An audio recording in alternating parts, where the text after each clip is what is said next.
طی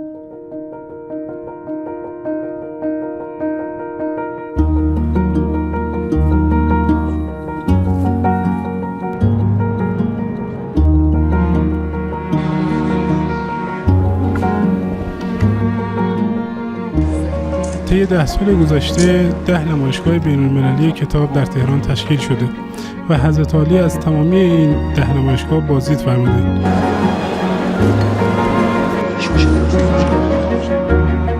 از 11مین نمایشگاه بین‌المللی کتاب بازدید کردیم.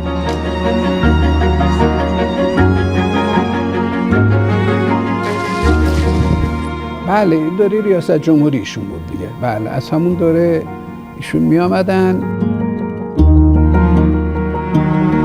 طبق روال دوره‌های گذشته به 34مین نمایشگاه کتاب تهران تشریف آوردیم. این مذاکرات شاه رو با علم، این خاطره ها رو شما که متاسفانه کتاب خیلی اهل کتاب نیستید شما. بنده کتاب خونم، من خیلی کتاب میخونم. دلم میخواد شما بچه ها جوونا واقعا کتاب بخونید.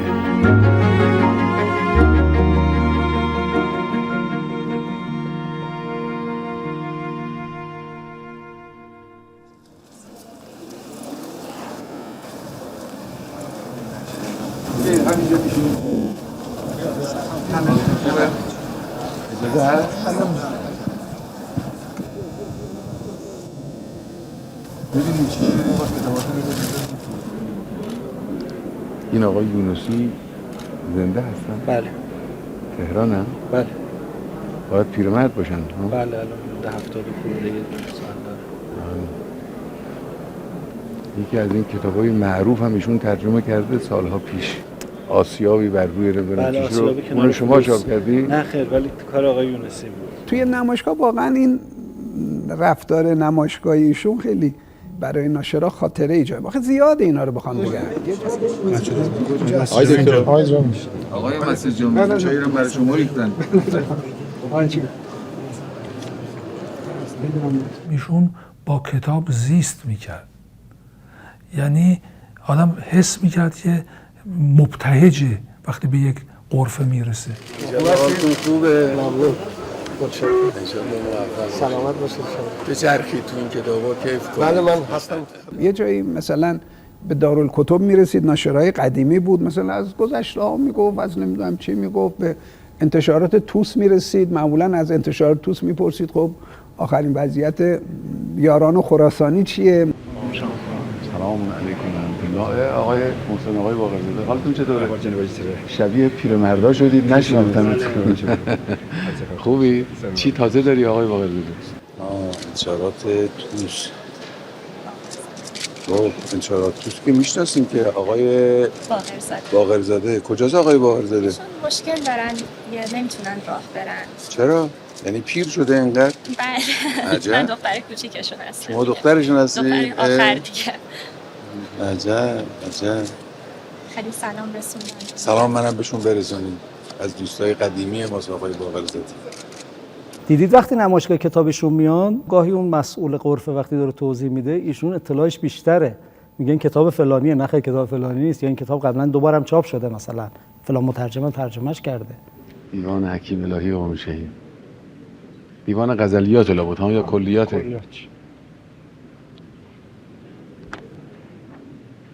نه این کلیات نیست، این همون دیوان غزلیات و از این قبیل هاست، چون کلیات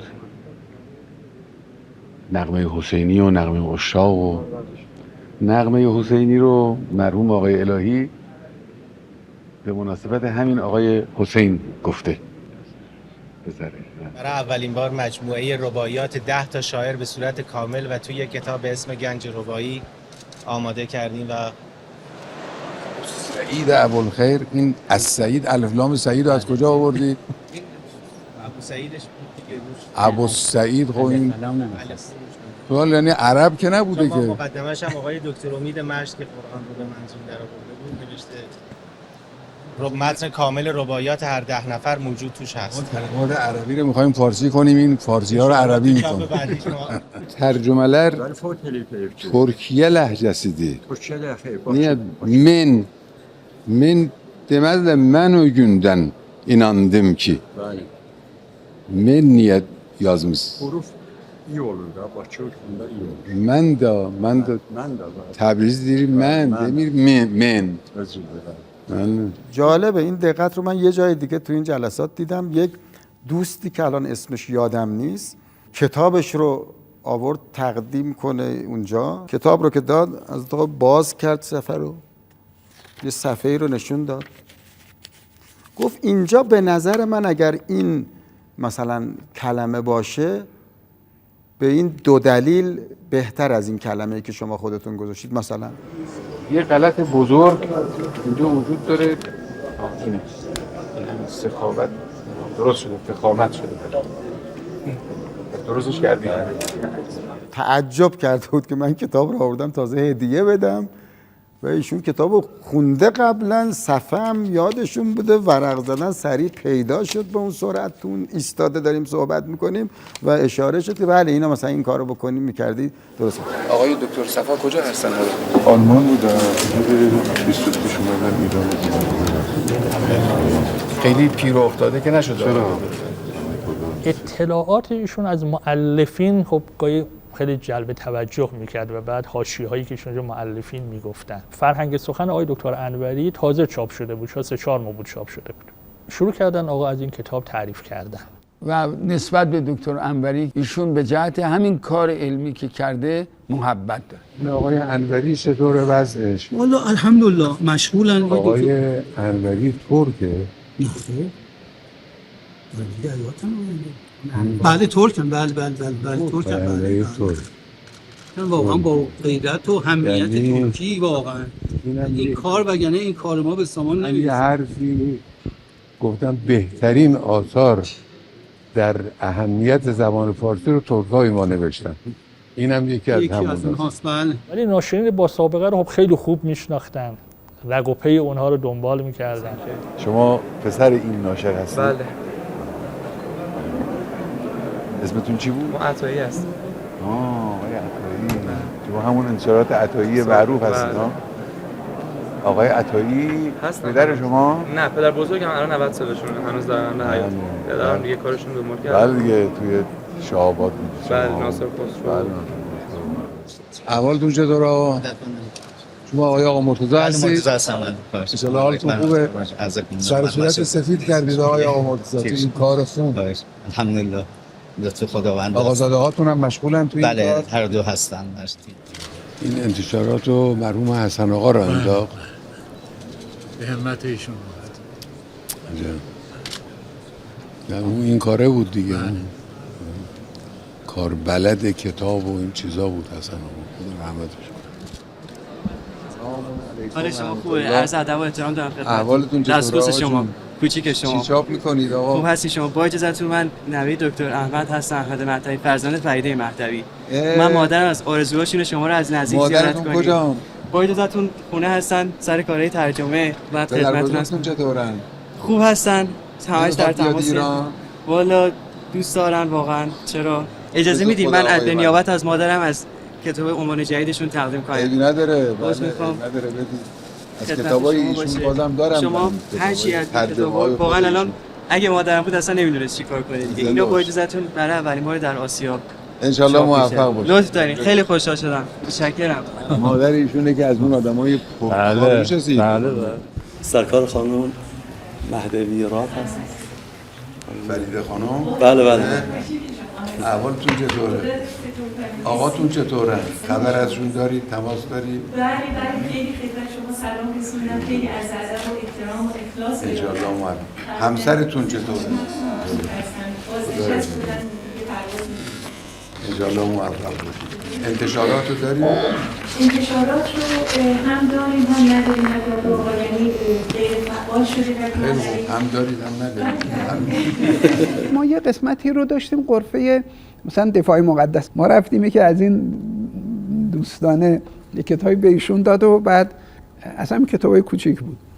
بعد ایشون هم گرفت و بعد طبق معمولشون پولشو در آورد. گفت چقدر قیمتش؟ گفت مثلا 50 تومن. 50 تومانی در آورد و 10 تومن هم باشه کفایت. نه من قیمتشو میدم. هدیه بسم الله. سلام. خیلی خوب خیلی خوب. اما تو این نمایشگاه هیچ کس به من کتاب نتونسته بود بفروشه. بچه‌های جنگی اگر به شما کتاب نفروشید پس زنده باشید. قربون دستتون. مرسی. 16 هم بدید به آقا. البته کتاب فروختن به من خیلی هم آسونه. تو همین غرفه بود که ایشون طرح کرد که ما باید کارهای بزرگی برای جنگ داشته باشیم و با این کارها نمیشه ما اون وجوهی رو که اتفاق افتاده معرفی کنیم. خوبه کتاباتون متنوع و جالبه. خدمت هستیم. آقا کتاب این مقدمه رو تقدیم کنم خدمتتون.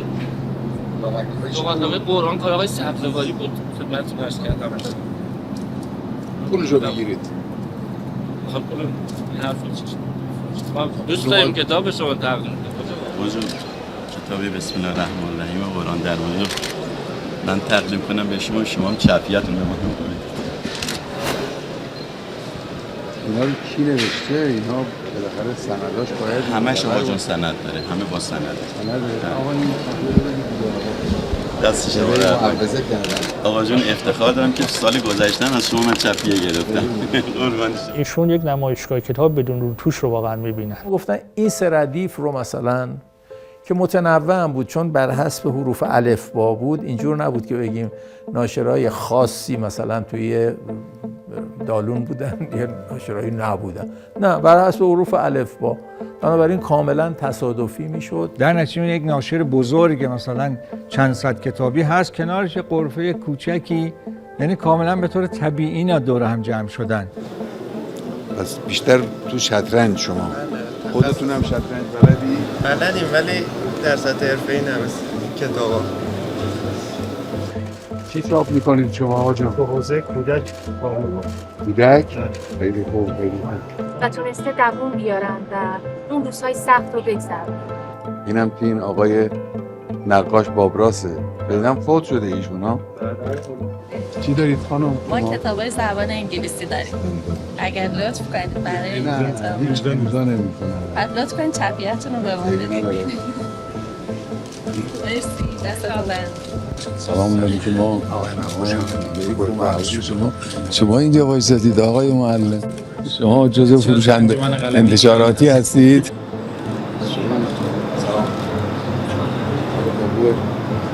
شما چی دارید آقا جون؟ موسیقی هستیم. فقط موسیقی؟ خب اون وقت چیز تازه، تألیف تازه‌ای در موسیقی دارید؟ در عنوان تألیف امسال نشیم. در عنوان تألیف 82 و 83. خود شما موسیقی بلدی؟ تا حدود. سازم میزنیم؟ نمی‌تونم. ها؟ بله تئوریک بلدم، ساز بلدم. آقا فهرست کارهایی که ما منتشر کردیم. فهرست فایده نداره. فهرست آدم تو خونه هم میبینه. خود کتابو باید دید. چون ایشون عنایت داشت یه برداشت کاملی از نمایشگاه پیدا بکنن، همه غرفه ها رو در هر سلکی میدیدن.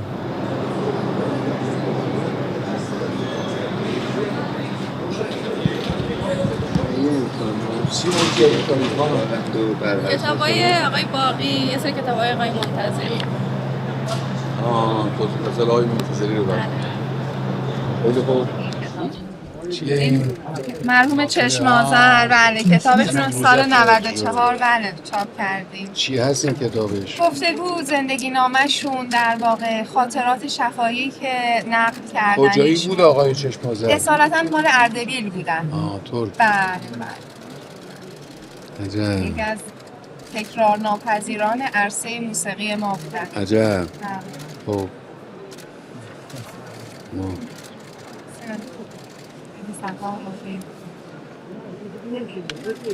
این شرح حالشه. شرح حالشونه بله. گفتگو کردن و کسانی که باهاشون در واقع کار کردن تو عرصه. زنده باشید. خدا ایشون هم رحمت کنه. سلامت باشید. سلام علیکم. سلام علیکم. شما آقای عبدالکریمی، بیژن عبدالکریمی هستم. بله استاد دانشگاه، حوزه‌های مختلف. بله اسمشون رو شنیدم. حالتون خوبه؟ کار فلسفی و اینا میکنید دیگه؟ هم استاد دانشگاه هم ناشرن هم چند تا کار رو الحمدلله با هم دارن. خیلی خوب. سلام علیکم. مؤسسه آقا سجاد. مؤسسه امام صادق مسلم خدا انشالله که وجود شریف جناب عالی را که برکاتتون الحمدلله روزافزونه باقی بداره. برکات شما را همچنان نازل و جاری بداره. آخرین اثر آقا خیلی خوب. زنده باشید. اهل کجایید؟ کردستان میدونم. ولی در تهران مقیمیم. بله اون لبه مرد بله ولی اینجا غرفه داریم در خدمت سربراه هستیم دعاگو هستیم قربان انشالله موفق باشید.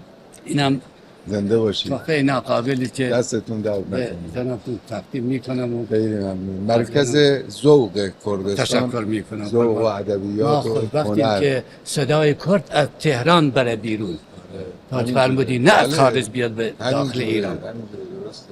آقای حجار بله فوت کرده. بله چند سال فوت کرده. میگه قانون ابو علی سینا رو ترجمه کرد. قانون ابو علی رو به قدری خوب ترجمه کرده که انسان وقتی میخونه لذت میبره. یه مطلب دیگه‌ش هم این است که مطلع بشن از اینکه ناشرها خودشون تحلیلشون از وضع نشر چیه. مثل اینکه روانشناسی خیلی فروش داره ها. اینطوریه بله. میبینم همه اکثرا روانشناسی دارن. کتاب پسری مشتریش کودکان هستن. بله خردسال اینا پرفروش ها و خوب ها بودن. سلام نشنه مال شما میبینم گاهی کتاباتون رو. داشتون چطور؟ خوبه رد مجموعه و بخشا بیشتره. تو حوزه علوم انسانی ما فروشمون بیشتر فلسفه، اقتصاد و جامعه شناسی و همینطور ادبیات غربی قرن 19 امکان مجوز هم داشته باشه دیگه. بله. چطور در قرن 20 مجوز نداره؟ اون خیلی سخت‌تره. مثلا حوزه ادبیات سختگیری خیلی زیاده. چون ادبیات قرن 19 خیلی ادبیات پاکیزه و شسته رفته‌ایه، امکان مجوزش بیشتره. ولی حوزه ادبیات الان خیلی سخت مجوز میده. مثلا قرن 20 چه چیزی مشکل پیدا میکنه؟ خیلی حساسیت زیاده روی الفاظ دیگه. غیر مجاز شد. این الفاظ و مثلا مناسبات جنسی که در مثلا در تجاوز به حساب میاد و مثلا ضد ورده داره. بله. برای اینکه میخوان بدونن که خب الان چه اتفاقی داره میفته. حالا شمارگان و اینا رو میشه با آمار خدمتشون گزارش کرد. اما شما میخوان تلقی شخص رو. نامه نوشتم به شما، شماره نامه‌تون اینجاست. ولی ارجاع کردیم هیچ جواب ندادن. آخه یعنی چه؟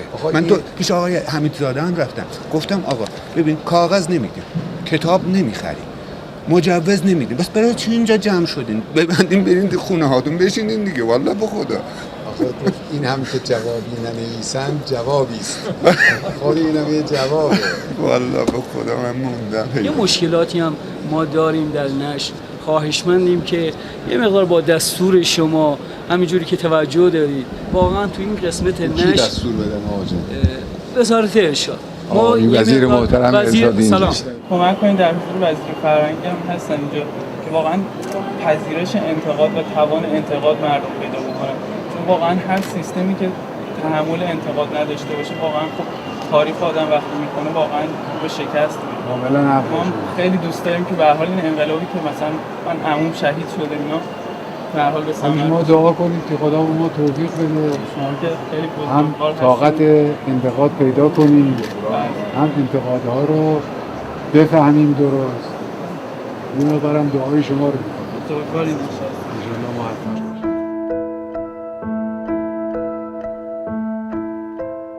ممکنه بعضی دغدغه‌ای داشته باشن ولی نخوانن و فقط بگوین. نشان میده مطالعه ایشون از یه مقطع زمانی بعد از انقلاب شروع نشده. پیداست که این در حقیقت عقبه‌ای داره. این کنمون کریستو رو من قبل از انقلاب در دوره جوانی خوندم. کرایه کردم از کتاب فروشی آمدم خوندم. خب حضرت آقا در خانواده ای متولد شدن و رشد کردن که همه اهل مطالعه بود. خب خود ایشون بارها اظهار کردن پدر من نقش قابل توجهی در این قسمت داشت. همیشه ایشون اصلا با کتاب میدیدم. ایشون پدر من با 2 تا چای و کتاب، این 2 تا رو دقیقاً اون تداعی معانی های پدر بود برای من. ما هیچ وقت خوابیدن آقا رو یادمون نمیاد. همیشه آقا بیدار بود وقتی ما میخوابیدیم. کما که هر وقتم بیدار میشدیم آقا بیدار بود. یعنی ایشون شب دیر میخوابیدن و مشغول مطالعه. اونم با چراغای لامپای قدیمی کذایی هم دور بغل چراغ میشستن. خیلی ایشون عاشق مطالعه و اینها بودن. مادر بزرگوارشون هم کسی بوده که محشور بوده با اشعار شاعران بزرگ مثل حافظ و مثلا اهل این چیزا بوده. مادرم یک خانم کتابخوان دارای ذوق شعری و هنری، حافظ شناس.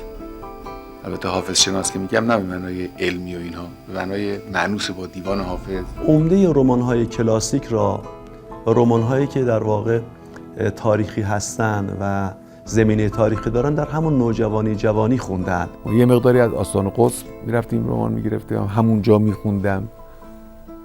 بعدها نزدیکی خونه ما کتاب فروشی بود. این رمان ها جزوه زمینه بعضی از مجلات بود. این جزوه این که زمینه که کتاب فروش و لوازم و تحریر فروش بود، مجله هم میفروخت و طبعا این جزوه ها رو داشت و این جزوه ها رو جلد میکرد، کتاب میکرد و کرایه میداد. برای کرایه بود، شب 1 قرون.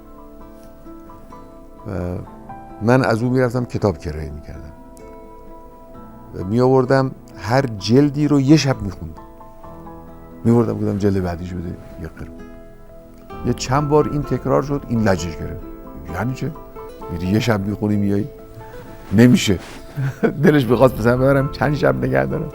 خب سر میزده ایشون به محافل ادبی، انجمن‌های مختلف ادبی رو آمد و شد داشته. تو همین مسیر این آمد و شدها با افراد سرشناس صاحب عنوان مثلا مثل مرحوم امیری فیروزکویی با اخوان، با مرحوم یوسفی هم که از قله‌های ادبی و تحقیق در کشور بود و خیلی ها شاگردی او رو کردن از بزرگان موجود. ایشون نشست و برخاستی داشتن. در مشهد ایشون خب منزلی که داشتن افراد می اومدن منزل ایشون و حضور پیدا می‌کردن. خب جلسات ساده و راحتی بود. خب جلسه گاهی صحبت می‌شد، گاهی یک بارگی به هر دلیلی جلسه ساکت می‌شد. همونجا یک کتابی بود آقا باز می‌کردن، تو هم 5 دقیقه شروع می‌کردن مطالعه کردن. باز یک بحثی در می‌گرفت، کتاب رو می‌بستن دوباره. سالی بود که آقا چشمش دیگه کاملا نابینا بود. آقا هیچ نمی‌دید. من منزل آقا که می‌آمدم برای آقا کتاب می‌خوندم. گاهی اوقات 4 ساعت 5 ساعت برای آقا کتاب می‌خوندم. سرم هم تو گیج می‌خورد. آقا بنده دلم میسوخت برای آقا بنده خدا نشسته بودم تو جایی رو نمیدید. خب دلش میخواد کسی براش کتاب بخونه. خودم گاهی هم انقدر میخوندم که آقا خسته میشد. آره.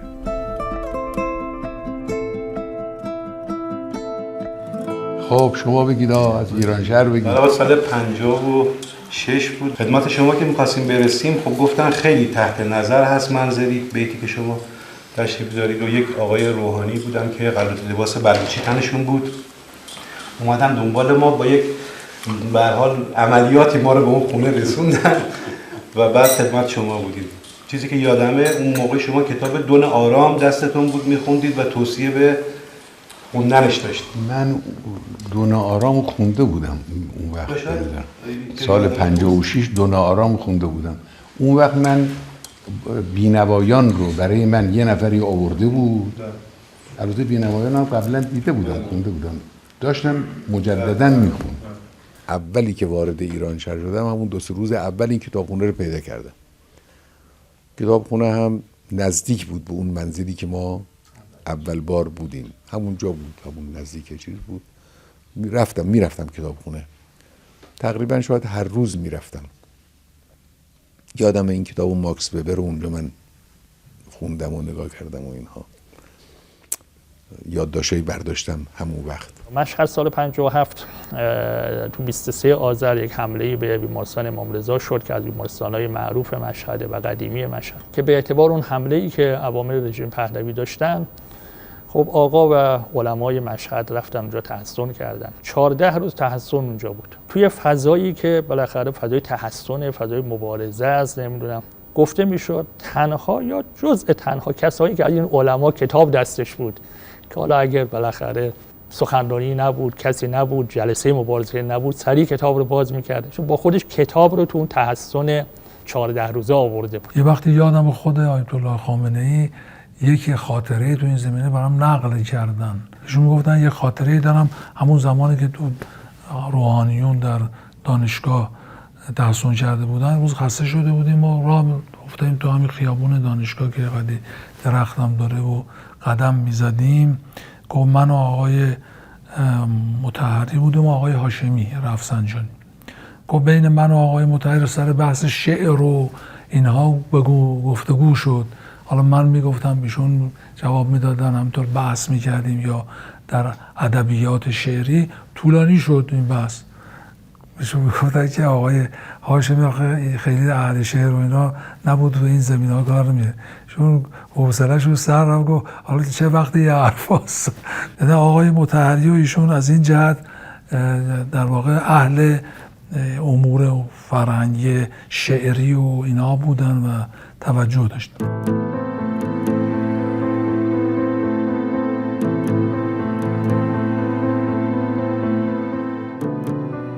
خیلی حوادث رخ داد از اول انقلاب تا امروز در حوزه هنرمندان و اصحاب کتاب و نویسندگان. خیلی سخت بود که اینا دستگیر میکردن، یه شاعری رو یا نویسنده‌ای رو. اوایل انقلاب مقدار فضام جور دیگری بود. ایشون در اون زمان واقعا پناهگاه اینا بود.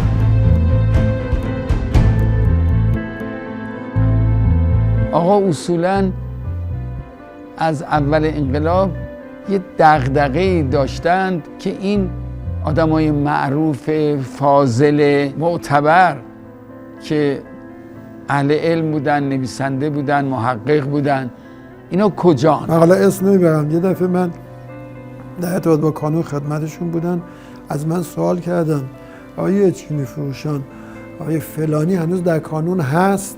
ایشون یه نویسنده بود، از قبل از انقلاب بود و کتاب می‌نوشت و مسئولیتی هم در کانون داشت. گفتم که حضرت آقا واقعا نه، ایشون در کانون من نگرشون داشتم. گفتن من اتفاقا می‌خواستم بهت بگم این کارو بکن.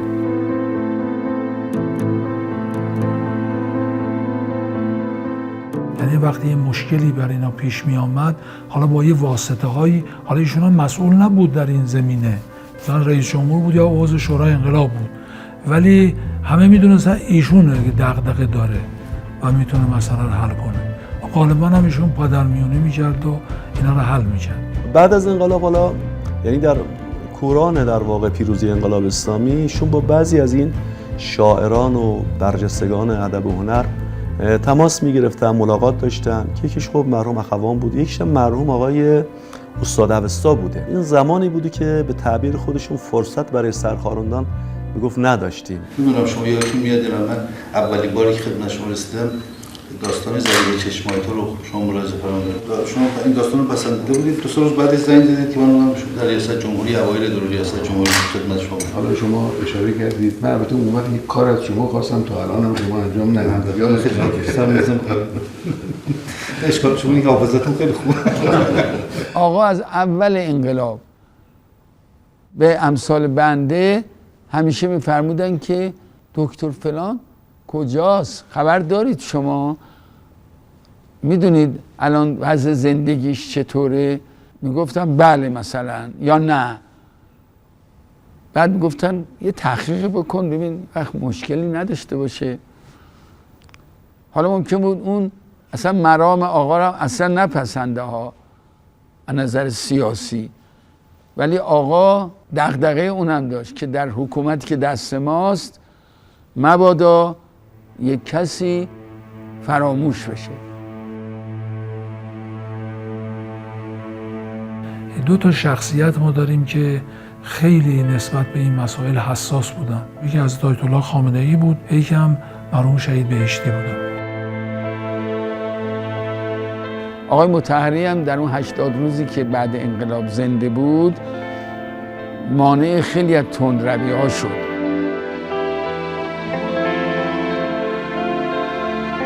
این عقبه نشان میده که ایشون واقعا دغدغه‌شون این بوده و پیوندشون با کتاب و کتابت و خوانش از اون ابتدا بوده، نه در راستای فقط اهداف خودشون و حالا رشته‌ای که انتخاب کرده بودن، بلکه به ادبیات جهان و ادبیات روز توجه داشتن و دارن.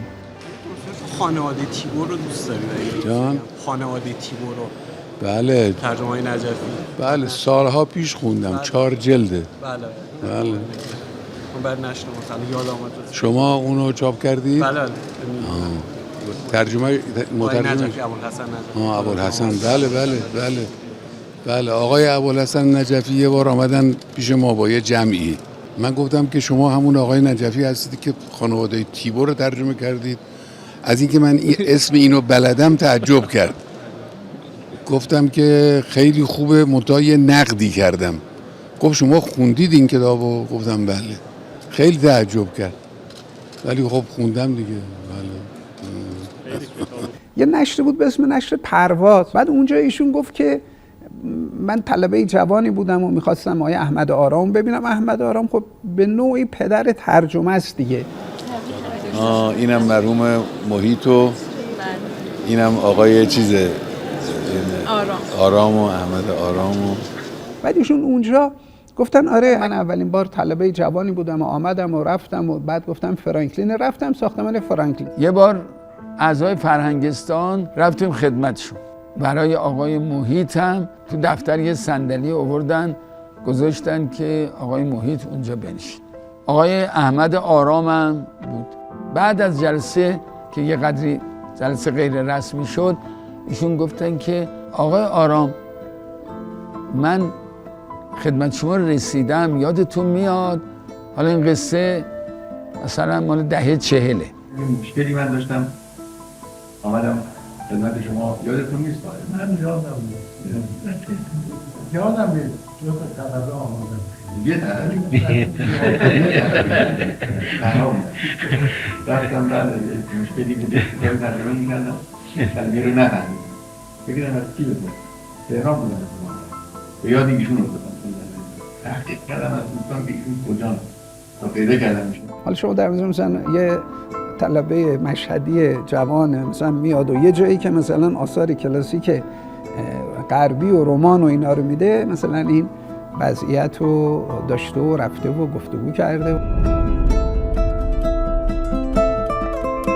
یه وقت من بهشون گفتم که من میخوام فلان ماجرای سیاسی اجتماعی رو که خودم شاهدش بودم بنویسم. ایشون گفت که خب یه رمانی ویکتور هوگو داره، اینو ببین، یه نمونه است، بد نیست، اینو بخونی. بعد یه رمان 300-400 صفحه‌ای از ویکتور هوگو به من دادن، غیر بینوایان و که معروفه. یه کتاب خوبی داره ویکتور هوگو، داستان یک جنایت، اونم خیلی خوب. اون هم احتمالاً توی مثلا سال 70 ما حدود 20 چند تا 24-25 تا کتاب در آورده بودیم. کتابای کم حجمی هم بود. یه روز آقای زن منو صدا کرد، گفت آب آتیش دستتو بذار بیا کارت دارم. یه فکسی دو توماری بود اومده بود نشون، گفت این دفتر آقا اومده، ایشون این کتابا رو خوندن، گفتن نویسنده های اینا رو بیارید من ببینم. جمع کردیم اومدیم خدمت ایشون.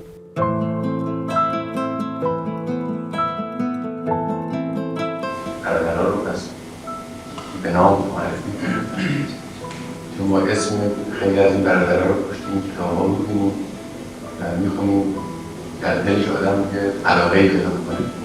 بعد من دونه دونه بچه‌ها رو معرفی کردم که ایشون فلانی فلان کتابو داره. گفت آره اون کتابت اونجاش خیلی خوب بود، اینجاش اینجوری بود. دونه به دونه تو حافظه‌شون داشتن و این پشتوانه بسیار غنی شد برای ادبیات جنگ که ما با خیال راحت‌تر کار کنیم. انقلاب یکی از معجزاتش پرورش هنرمندها و روایتگران تاریخ انقلاب. خدا می‌کنیم که هرچی بیشتر دستتون گرمتر به طرف کارهای اساسی و خوب بره. ما یک کتاب تازه منتشر کرده بودیم که قرار گذاشتیم ما به 100 مسئول این مملکت بفرستیم. نشستیم 2 نفری 100 تا کتاب کردیم تو پاکت، آدرس چسب فرستادیم. حالا حیوان نشست چشون به در حوزه بود که آقا کسی بیاد نامه‌ای به ما بده. اومدن و نامه دادن به ما و 2 تا نامه برای ما اومد. این 2 عزیز اعلام وصول کرده بود دفترشون به ما که اینجوری علل قاعده ما باید ناراحت می‌شدیم ولی خوشحال شدیم. گفتیم خب اون یه سر سوزن امیدی هم که ما به مسئولین داشتیم حالا دیگه نخواهیم داشت. خودمون ما یه جفت زانو وای میسیم و کار میکنیم. پشتوانه اصلی آقا بود که حمایت کردن و تا الان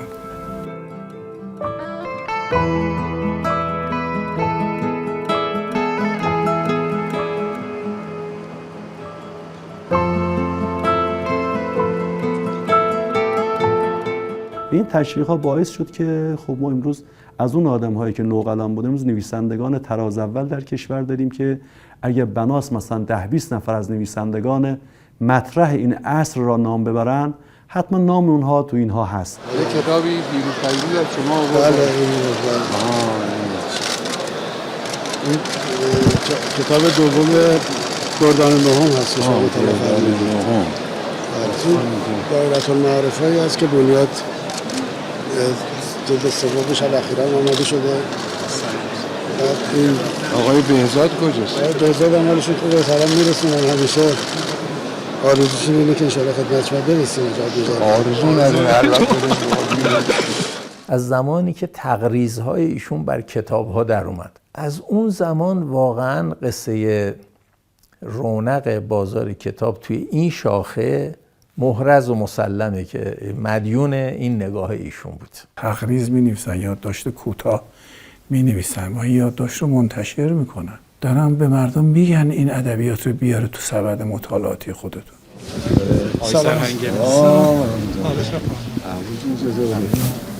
ما کارهایی که از برکات فعالیت شماست و همینطور به تدریج می‌بینیم. این خاطرات و اینا که چاپ میشه اینا در واقع منشأ شما هست. من از آقا یه کتاب گرفتم، یعنی ایشون من گفتن این کتاب رو شما بخون. این کتاب جنگ سرد فرهنگی بود. اینجا ابعادی رو شناسایی کرده که اینا عملیات جریانسازی فرهنگی CIA توی کشور هاست. وقتی رفتم مطالعه کردم احساس کردم که بله این نگرانی هایی که ایشون در باب قصه هجوم فرهنگی داره این نگرانی ها بیجا نیست، برای اینکه این خود اون طرفی ها این رو لو دادن، گفتن چه خبره، چه اتفاقایی داره میفته. معمولا سیاستمدارا خیلی کاری به فرهنگ و کتاب و این چیزا کمتر دارن، نه اینکه هیچ ندارن، بیشتر بولتن میخونن تو زندگی سیاسیشون تا کتاب و اینا. ولی خب رجال انقلابی در ایران یه قدری متفاوت بودن در کل. نگاه یه اتهامی که انقلابیون کلا چپ و راست و میانه انقلابیون سال 57 این که کتابخون بودن. شاید مثلا بعضی از رجال انقلابی ما تو یه شاخه‌ای خیلی عمیق میشدن و بودن و هستن، ولی ایشون تنوع داره کارش. در شاخه‌های متنوع علوم اسلامی ایشون خب کتاب خوندن. این بازچاپ کتاب نقص هستش. بعد از 40-50 سال مجددا با فرزندان آقای اورموی ما هماهنگ کردیم، اجازه چاپ رو گرفتیم، دوباره چاپ کردیم کتابو. یه جلد چاپ کردیم. 2 جلدش هم خود نقص هست هم تعلیقاتش. تعلیقات داره. بله 2 جلد تعلیقات، یه جلد هم خود کتاب. ایشون حوزه علاقش منحصر در فقه و اصول و معارف حوزوی نیست. 7 درس مارسل پروست. اون کتاب مارسل پروست هم شما چاپ کردید؟ اون 7 جلدی 7-8 جلدی رو در جستجوی زمان از فروش هم داره اونا. میخرن. مثلا علاقه به ادبیات، اونم نه علاقه جزئی و فرعی که مثلا یه تعدادی شعر و تکبیت حفظ بشن که سر منبر بخونن یا یه وقتی به زبون بیارن. نه، ایشون ادبیات برش جدیه. بله یه لئو تولستوی هست که معروفه، این اون نیست. واقعا اینو شما میشناسید گفتید نه. حوزه تاریخ و حوزه‌های علوم اجتماعی و به طور خاص حوزه ادبیات، حوزه شعر، حوزه رمان. در همین نمایشگاه میشون گفتن من همه نوع کتاب میخونم. اینا فروشش چطوره؟ خدا رو شکر خوبه آقا اینا کتاب خیلی فروشش خوبه. کتابای موراکامی این دوتا خیلی فروشش خوبه. این ساندویچ ژامبون، کتابای بزرگ علوی فروشش خیلی خوبه. کتابای علی محمد افغانی. از بزرگ علوی چی چاپ کردید؟ همون کارهای قبلی مکرر چاپ شده. کتاب چشمهایش مثلا چاپ شده. ورق‌پاره‌های زندان، روایت سالاریان میرزا، اینا پرفروش‌ترین کار بزرگ علوی همون چشمهایشه. خیلی چاپ شده. الان ما اینا چاپ 25مه. توی قطع شومیزه، قطع پالتویش هم الان چاپ سومه. یه سایز جلدسازی جلد سخته. 50 سال پیش شاید خوندم می‌کردم. اینم خیلی پرفروشه این کتاب. بله این که معروفه دیگه. یعنی کاملا ایشون میدونه شاملوکیه چه شعرهایی گفته، اون شعرها رو خونده ایشون. ممکن بعضی‌هاش هم حفظ داشته باشه. مثلا شاعری مثل فروغ برای آقای خامنه‌ای ناآشنا نیست. اون که شریعتیه، اون فریدون مشیریه، این طرفی فروغه، بالایی‌ها کیان؟ اون که صادق هدایت لابد، شاملو. کتابای اینا رو میفروشید؟ خیلی خوب. از هدایت چی چاپ شده تازه؟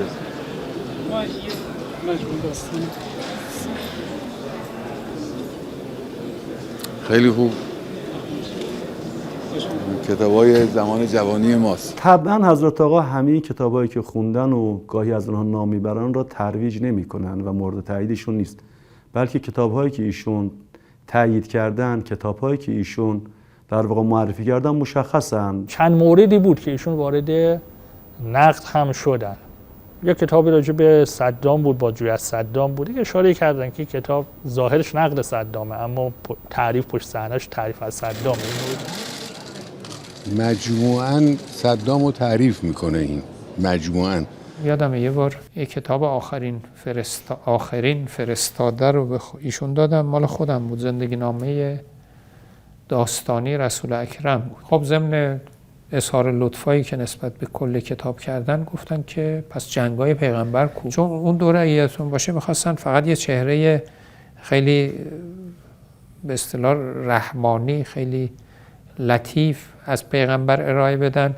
حالا طبق اون تصوری که دولت حاکم وقت داشت. گفتم والا انتشارات مدرسه که ما را آموزش و پرورشه به ما سفارش داد، گفتن چون برای نوجوان هست جنگا رو نیارید. یه دفعه آقای خورده برافروخته شدن، گفت یعنی چه؟ نمیشه که پیغمبر رو تفکیک کرد. پیغمبر همه چیزش، پیغمبر جنگشون هم عین رحمته. بعد گفتم که خب ناشر اینجور خواست، گفتن شما اون قسمت‌های دیگه رو اضافه کنید، حالا به یه جای دیگه بدید چاپ بشه. یا یک کتابی بود که بالاخره حالا اون بنده خدا گفتش که ناشر و غرفه‌دار گفتش که من متاسفانه کتاب رو نمیخرن. شما گفتم چرا متاسفانه؟ خوبه که نمیخرن. خیلی رک و صریح ایشون وارد این داستان شد. از اینا میخرن ازتون؟ آره میخرن، بعد نیست. باورم میکنن؟ چرا باور میکنن دیگه، به خاطر اینکه سرگرم باشن. پوچه. ما این یکی راجع به شما ندارید. همه شو دارم. اینا ندارید. شما آخرین که گرفتید این بود، سفر 2 بود بهتون دادم. همون طبقه بندی که ایشون راجع به کتاب دارن، کتاب خوب داریم، کتاب خنثی داریم، کتاب مضر داریم، ایشون به این طبقه بندی در حقیقت معتقدن. و این که بالاخره کتاب مضر تولید نشود، توزیع نشود، خب نسبت به این بالاخره توجه داشتند و دارن. اگر فرض کنیم مثلا کتابی باشه که در او انواع و اقسام دروغ‌ها به شکل گمراه کننده هست، شما الان امکان ندارید که این دروغ‌ها رو پاسخ بدید، این باید جلوش گرفته بشه. البته نظرات غلط رو نباید جلوشو گرفت. نظرات غلط فلسفی، اجتماعی، گوناگون اشکالی نداره. اونها بیاد داخل جامعه بشه، نقد بشه. این خوبه. بلا گرفتن جلو نظرات غلط فلسفی موجب میشه که کسانی خیال کنن که این نظرات درست، این عکس مطلوب اثر خواهد. نه، نظرات فلسفی، اجتماعی، سیاسی، نظرات اونایی که یک نظریه است، اون اشکال نداره. یعنی در باب نظریه پردازی به نظر من محدودیتی نباید وجود داشته باشه، بایستی بیشتر همت بشه برای نقد و ارزیابی و جدا کردن سر از مثل. با وجود این که ایشون این حساسیت ها رو و این دغدغه ها رو دارن، اما هرگز حوزه دانایی رو تعطیل نکردن. الان همین دایره المعارف تاریخی که شما ملاحظه می‌کنید یه ایرادی به مجوزش گرفتن، گفتن که فنیقی ها از طریق پرورش خوک زندگیشون رو می‌گذروندن. به ما گفتن پرورش خوک رو باید حذف کنید. حالا فنیقی ها ربطی به دوران اسلام سلیقگیه. جان؟ کج سلیقگیه. اینجور گیر دادن ها کج سلیقگیه. مخصوصا تو حوزه کتاب خیلی بیشتر. یعنی گاهی خندهشون میگرفت که گاهی مثلا این ایرادا رو کارمندا میگیرن، ولی اینکه یلم باشه قبول ندارن. یعنی معتقدن باید با روش معقول این کار صورت بگیره. جدیدای امسالمون که خاطرات آقای محمدی گرگانی بوده، یا کارهای جناستین است، چیز برونته هستش، قارن برونته. بله این جینیر مثلا سال‌هاست بله چاپ میشه. بله سال قبلا که تشریف آورده بودیم شالد برونته. بله دیدم اینا رو. اولویت‌ها در دوره‌های مختلف ممکنه برای هر فردی تفاوت کنه. بنده البته نمیتوانم ادعا بکنم که اطلاع دارم اون دوران چه میخواندن، اما آثار رو که میتونم ببینم. یعنی وقتی میبینم که ایشون در مسجد کرامت و جاهای دیگه ایشون دارن راجع به طرح کلی اندیشه اسلامی صحبت میکنن، دارن تفسیر قرآن میگن، یا مثلا همون زمان صلح امام حسن رو ترجمه میکنن. کتاب صلح امام حسن شما رو هم ما در دست داریم. آقای اسدی مدیر اجازه گرفتید چون از نویسنده آقای اسدی از ارادتمندان شما در نشر آسیا هستن، از قبل از آسیا قبل از انقلاب از ارادتمندان شما بودن. اون آسیا چاپ می‌کرد. بله در همون دوران هم یه ترجمه از یکی از آثار جبران خلیل جبران کردن که البته منتشر نشده. من یکی از کتابای این جبران خلیل جبران رو در سال 39 40 یه قسمتش ترجمه کردم. 39 الانم دارم همون ورقایی که اون وقت ترجمه کردم رو دارم. دمعتون و ابتسامه، یعنی اشکی و لبخندی. لذا همه مطالعات، آشنایی با دنیای دیگران، با فرهنگ‌های دیگر، با تمدن‌های دیگر، همینا رو خب ایشون از کتاب دارن. مثلا یک نخست وزیر کشور میاد دیدن آقا، خب میبینه با یه شخصیتی روبروی که کشور او رو میشناسه، نویسنده های کشور او رو میشناسه. شوکران در سادگی سرخ. خیلی خیلی خوب، خیلی قشنگ. بله اسمم اسم قشنگی انتخاب کرده. یه خب نویسنده افغانیه، پیداست جوانم، یعنی پیرمرد نیست به هر حال. توی اون دوران همون اوایل رژیم‌های کمونیستی یه جوان دانشجویی، مثلا دانش آموزی، دانشجویی چیزی بوده.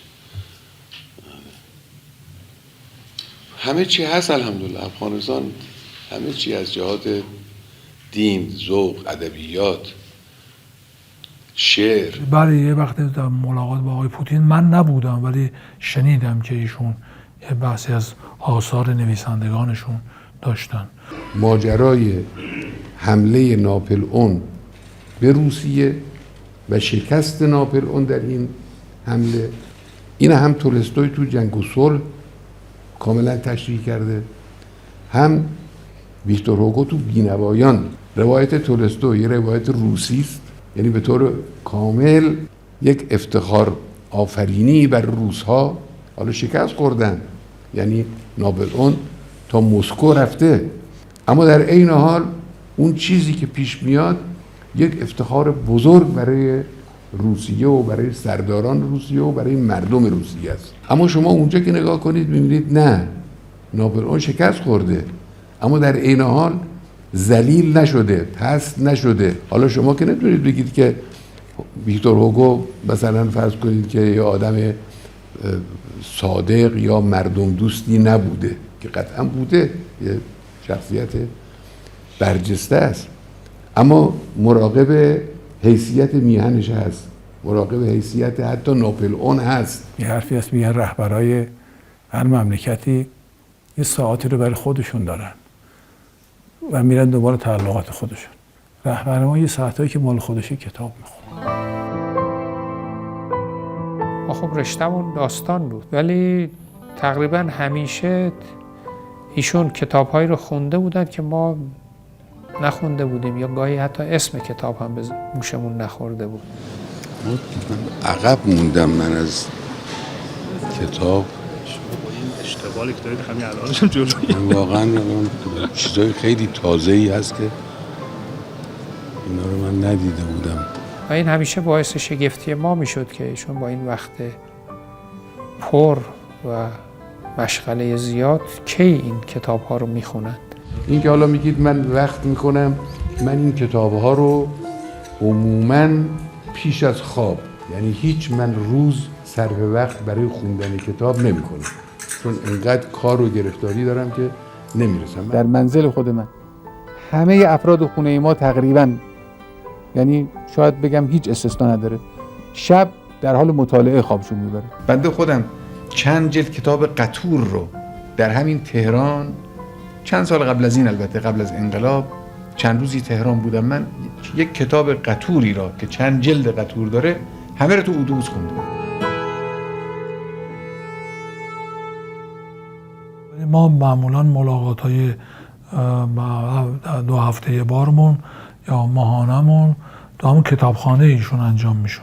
گاهی هم ایشون ماه رمضان یه افطاری به رؤسای قوا تک تک میدادن، تو هم کتابخانهشون میدادن. اینکه چه نوع کتابایی کتابخونه آقا هست راحت تره که بپرسید چه نوع کتابایی کتابخونه آقا نیست. بعد خب که از جلسات ما تو کتابخونه ایشون بود، چون یه توضیح دادن کتابایی که خریدن، کتابایی که اهدایی، 2 تا کتابخونه دارن. من تو اون کتابخونه خصوصی یه بار یا 2 بار رفتم، کاملا معلومه دیگه اونجا میگن الکتب بساتین العلماء، این بوستان‌های دانشمندان این کتاب‌ها هستن دیگه. کتابخانه متنوعی بود. من خودم وقتی میرفتم کتابخانه‌شون نگاه میکردم و سرقت دید صورت میگرفت. و دسته‌بندی شده و این دسته‌بندی‌ها هم معلوم خودشون انجام دادن. غیر از فقه و اصول و علوم متعارف حوزوی، شما از تاریخ و سیاست و ادبیات و عرض کنم که جامعه شناسی و حقوق و خیلی چیزای دیگه در اونجا کتاب می‌بینید. من خب تو این سال‌ها مثلا کتابم رو به خیلی ها دادم، حتی بعضی از استادای ادبیات، و دادم و هیچ واکنشی ندیدم، یعنی فهمیدم کتابو نمیخونن، میذارن کنار. ولی این بچهای جوان مثلا وقتی میان دیدار کتاب شعرشون رو میدن، بعداً واکنشش میاد. حالا یکی از محسنات این رمان شما در نوشته های رمانی، اون کسایی که تبحر در کار نویسندگی رمان دارن، تبحرشون رو در بیان جزئیات حوادث حساس نشون میدن. مثلا حالا فرض بفرمایید 2 نفر، یه عاشق و یه معشوق هم که مثلا 30 سال همدیگه رو 20 سال ندیدن، حالا بعد از هیجان‌ها و فلان میخوان همدیگه رو ببینن. خب این خیلی لحظه حساسیه. تشریح این لحظه و جزئیات این لحظه جای هنرنمایی است. بعضی از رمان‌ها رو ما دیدیم، خوندیم که از این لحظه ها راحت به قول ایشون فرار میکنن واقعا. یعنی بله آمد و در زد و بعد یه آدم میره دارن با هم چایی میخورن مثلا. چجوری به هم رسیدن، چجوری هم دیگه رو دیدن، چجوری نگاه کردن به هم، چه احساسی پیدا کرد این، چه احساسی پیدا کرد اون، اینا خیلی مهمه. تو رمان شما چند تا از این موارد هست که خیلی خوب تشریح شده. من فکر میکنم راه اهالی فرهنگ به حضرت آقا راهی است که شاید از بعضی جهات بشه گفت اصلا گشوده تر و راحت تر از راههای دیگه است. شنیدم دهنشین شدی شما. بله، چون من قبل خدمت داری شجاعی عرض کردم از من دیگه گذشته، ولی دوستانی هستن که این کارها رو میتونن انجام بدن. گذشته یعنی شما یعنی انقدر پیر و از کار افتاده و وضعیت قلبی ناجوره که فکر نمی‌کنم واقعا دیدار دیگه‌ای بتونم شما رو زیاد از احوال بچه‌ها خبر دارن، حتی چیزهایی که به دستشون ما خودمون نمیبریم برسونیم، با علاقه‌مندی دنبال میکنن، بعد سراغ میگیرن. آقا این نامیرای شما خیلی چیز برجسته ایست انصافاً. یعنی انگار پدریه که مثلا 500-600 تا فرزند نویسنده و شاعر و طنز پرداز داره. آقای عرفانپور هم مجموعه کتاباشون منتشر کردیم، کل مجموعه شمدانی هم جدید. این همش مال میلاده؟ بله، این کوچیکا ما نمیدونم. دفترچه روی کسی میفرسته برای آقا و آقا نگاه میکنن، از روی شعرها میگن این شعرهای سایه است، با اینکه هیچی هم رو جلد نبوده. بعد مأمور کردن آقای مؤمنی رو میتونید ازشون هم بپرسید، آقای مؤمنی که آقای مؤمنی دفتر ببرید پیش سایه ببینید که مال ایشون هست، این مال ایشونه بهشون بدید. یه قراری گذاشتیم روز 6 تیر 1395. من به همراه جناب آقای فاضل نظری شاعر رفتیم، خودشون اومدن در روا کردن. اول که دفترچه میتونن خودشه. بعد نگاه کردن یه مقدار گفتن که خودش هم نیست، این همان هست و همان نیست. بعد گفتن که شعرهای من هستن ولی دستخطش از دستخط من بهتره. انگار اون کسی که پیدا کرده در واقع رونویسی کرده. بعد گفتن که آره من 2 تا از این دفترچه‌ها در ایام جوانی گم کردم که این یکی از اونها هستش. این خیلی تحت تاثیر این اتفاق بودن و این لطف حضرت آقا بودن، فرمودن که من انتظار نداشتم ایشون با این همه در واقع مشغله‌ای که دارم و من میدونم واقعا چیزای مهمی باید بیاندیشن و سرشون شلوغه، بیاد مثلا من هم هستم. حالا ممکنه زاویه هم داشت، با ابتداش که زاویه فکری ایدئولوژیک هم داشت، ولی ایشون به خاطر اهمیت علم و دانش و فرهنگ و شعر و اینا بها میداد. رفتم پیش آقا به مناسبت حرف میزدیم، صحبت میکردیم، گفتم آقا کتاب همایون صنعتی رو خوندم. گفت بله من دیدم خوندم، همایون صنعتی اینجا هم آمده بود، ما با هم صحبت کردیم. بسم الله الرحمن الرحیم.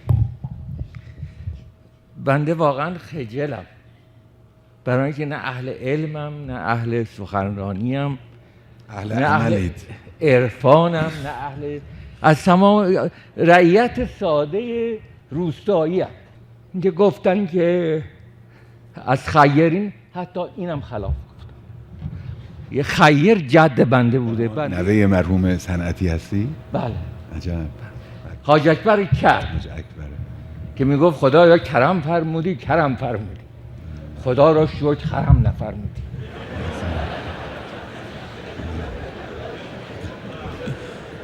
آفرین.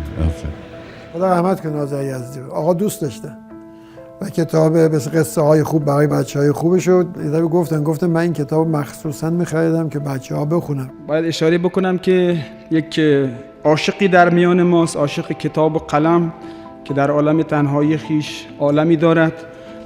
جناب آقای آذر یزدی با تنی بیمار از بیمارستان اومدن اینجا در محضر شما و لازم می‌دونیم که ازشون تشکر کنیم. نکته دوم در مورد آقای آذر یزدی است. من خودم رو از جهت رسیدگی به فرزندانم بخشی مدیون این مرد و کتاب این مرد میدانم. قصه های خوب برای بچه های خوب. من یک بار رفته بودم یزد، رفتم دیدن آقای آذر یزدی. بعد از این ملاقاتی بود که ایشون داشتن حرفا، آذر یزدی اصلا پرواز داشت میکرد. گفت کسی من اینجور تا به حال تحویل نگرفت بود. آقا گاهی به من مثلا میگن فلانی و یه شب برد بیار یه شام با هم بخوریم. مثلا مرحوم دکتر سید جعفر شهیدی، ما با آقای شهیدی میرفتیم خدمت آقا و گرده میکردیم. از کسانی که من میدانم که آقا رو در کتابخونهشون دیدار کردن. یکی آقای ایرج افشاره که بعد از فوت آقای افشار من متوجه شدم و تعجبم کردم که چطور قبلا با خبر نشده بودم. آقای افشار آقا با نوشتهاش آشنا بوده. آقای ایرج افشار اصلا تو منظومه فکری و نگاه آقا نبودن، ولی میگن که باشون تماس بگیرید، بگید فلانی میگه من دوست دارم شما رو ببینم، شما علاقه‌ای دارید بیاید ببینیمت. او هم اظهار تمایل میکنه. بعد آقا تاکید میکنن به آقای محمدی، میگن خودت میری از اون نقطه‌ای که ایشون هم ماشین پیاده میشه خیلی با احترام باید بیاریشون. آقای محمدی میره آقای افشار برمی‌داره و یه میاد یه سر میرن تو همون کتابخونه خدمت آقا. میاد پیش ایشون که آقا در صحبت که من شما رو دنبال میکردم، وقتی سردبیر سخن بودید، راهنمای کتاب بودید، نسل شما نسل خیلی خوبی بوده. و این بعد از فوت افشار افشا شد. حتی شفیعی کدکنی خبر نداشت. روز تشییع افشار من در گوش شفیعی گفتم که دکتر شنیدی که افشار با آقا ملاقات داشته؟ گفت نه، مگه میشه؟ گفتم آره اینجوریه. و کجا میگی؟ گفتم خب عکسش هست اینجا تو دفتر، جزئیاتش هم به من گفتن. گفت چطور افشار به هیچ کدوم ما هیچی نگفته؟ گفتم آقا هم به من چیزی نگفته، یعنی نه اونور گفت نیز ما و نیز تو رو دم مزن، نه اینور چیزی گفتن نه اونور، و هیچ کی خبر نداشت.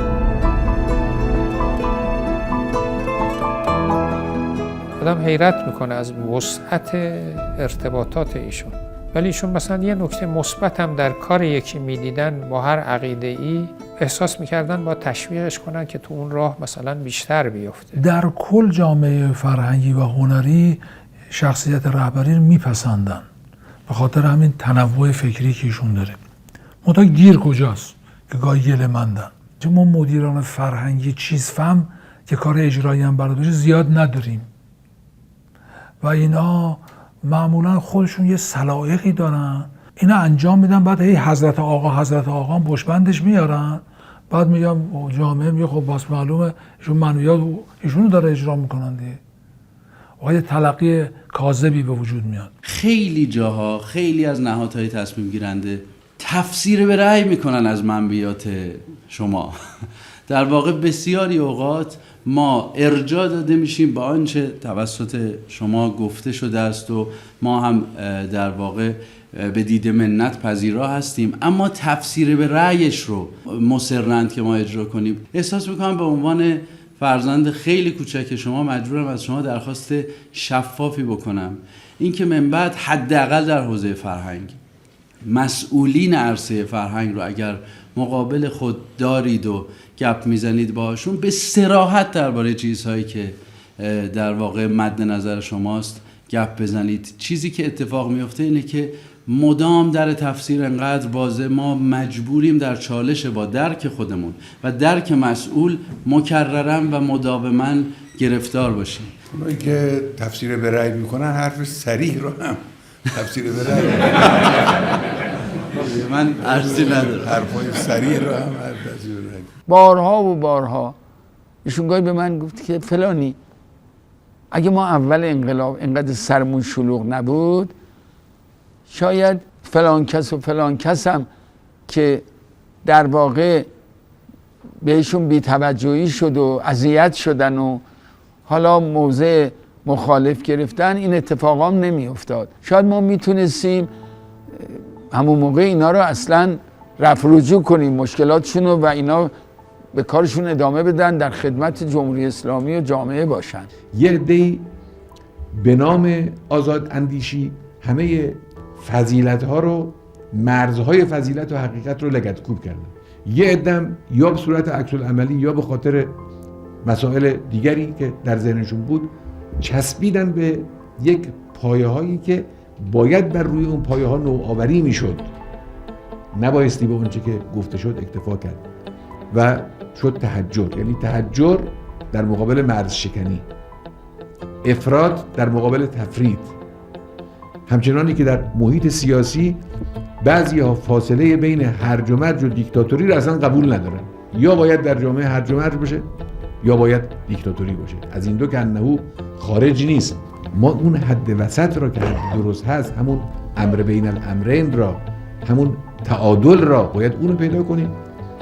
این هم البته از راه گفتگوی محترمانه، گفتگوی عاقلانه، گفتگوی منصفانه، گفتگوی با استدلال عملی است. یادم است در آستانه دیدار شعرا در سال 88 که در اوج فتنه بودیم دیگه. خب ما نگران بودیم که یعنی بین اون گروهی که شاعران رو در واقع دعوت میکنن بحث بود که بعضی از اون رفقا که حالا خب مواضع دیگری داشتن دعوت بشه نشه فلان اینا و اصلا اون جلسه از اون فرصت استفاده کردم، عرض کردم که خب ما دیگه داریم آماده دیدار شعرا میشیم، امسال هم که من همین که رو گفتم. ایشون فرمودن بله حالا امسال هم که اینطوری شده فلان اینا ولی رفتی به کار شما نداره. شما همه کسایی که دعوت میکردین باید دعوت کنید. نامم بردن از بعضیا. فرمودن که اینا یه کاری کردن که کارشون خوب نبود، کاش مثلا کارا نمیکردن. فرمودن که البته خب اینها ذوق کار سیاسی ندارن، کار سیاسی آدم خودش رو داره، اینا نباید وارد این کارا بشن. اما خب چی میشه کرد؟ به قول جوانان امروز سلیقه است دیگه. برداشتم از سلوک ایشون اینه. وقتی من میبینم با افرادی که مثلا هنرمندانی که الان تو جامعه ما میگن این از اوناست، غیر خودیه، ناخودیه یا هرچیه، و خدمت ایشون میشینه راحت حرف میزنه با ایشون و ایشون جوابش میده، با مهربانی جواب میده. ادبیات و هنر نه وزیر میخواد نه وکیل میخواد، پدر میخواد. ایشون پدری میکنه. در روزگاری که متاسفانه خیلی ها انگار منتظر هستن که بگن کسی جدا شده از دامن شما، در حالی که دامان پرمهر شما دامانی نیست که دوستان جدا شدنی باشن ازش هر جا که باشن، و این سریه که اول خدا اون رو میدونه و بعد تنها کسی که میدونه قطعا خود شما هستید که دوستان حقیقی خودتون رو میشناسید. همین جوره. از این طرف که منم راه کاروان بازه.